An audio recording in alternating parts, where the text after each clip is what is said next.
ঈসা নবীর মা মারিয়াম আলাইহিস সালাম এতটা দামি, কিয়ামতের দিন জান্নাতের ভেতরে আমার নবীর সাথে বিবাহের বন্ধন হয়ে যাবে। এর পর্দার আড়ালের আম্মা জানেরা, যেই ফেরাউন আল্লাহর সাথে বেঈমানি করিয়া নিজে চেয়ারে বসিয়া এরপরে বলে আমি বড় খোদা, শুধু খোদাই দাবি করে নাই, আনা রব্বুকুমুল আ'লা, আমার মতো বড় খোদা কেউ নাই। এই ফেরাউনের ঘরে স্ত্রী নাম কি? আসিয়া।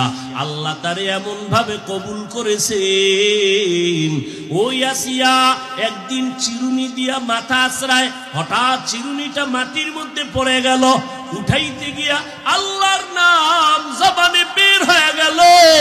ফেরাউন পাশে দাঁড়াইয়া হঠাৎ করে শুনে, তুমি কার নাম নিলা? কয় আল্লাহর। আর গোপন রেখে লাভ নাই। এইবার ফেরাউন কয় আমি তো তোমার খোদা। কয় না, আমি তো মুসা নবীর খোদার উপর ঈমান এনেছি,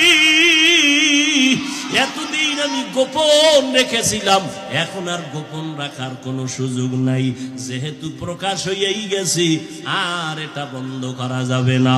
ফেরাউন ডাক দিয়া কয় আসিয়া সর্বনাশ, আমার খোদাইগিরি না জানি কি হয়ে যায়, তুমি আমার সাথে এরকম করবা না, কি চাও সব দিব।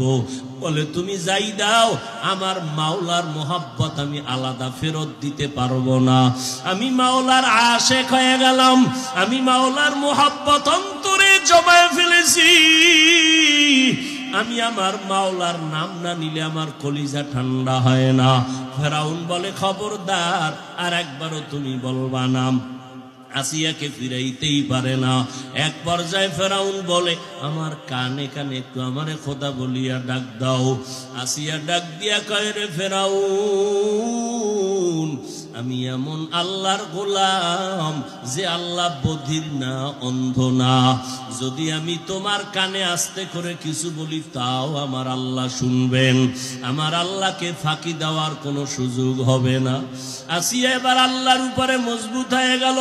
ফেরাউন যখন দেখলো আর আসিয়াকে লাইনে নেওয়া যায় না, এবার ফেরাউন রাগান্বিত হয়ে বাঁকা হইয়া বলে, ও আসিয়া, আল্লাহরে যদি তুমি ভুলিয়া না যাও, আমারে যদি খোদা বলে স্বীকৃতি না দাও, আমি তোমাকে বিচারের কাঠগড়ায় দাঁড় করাবো।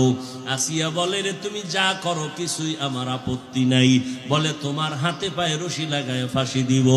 যখন ফেরাউন বলল, আসিয়া বলে করো, আমার কোনো আপত্তি নাই, আমি আমার মালিকের ভুলতে পারবো না, কারণ আমার মালিক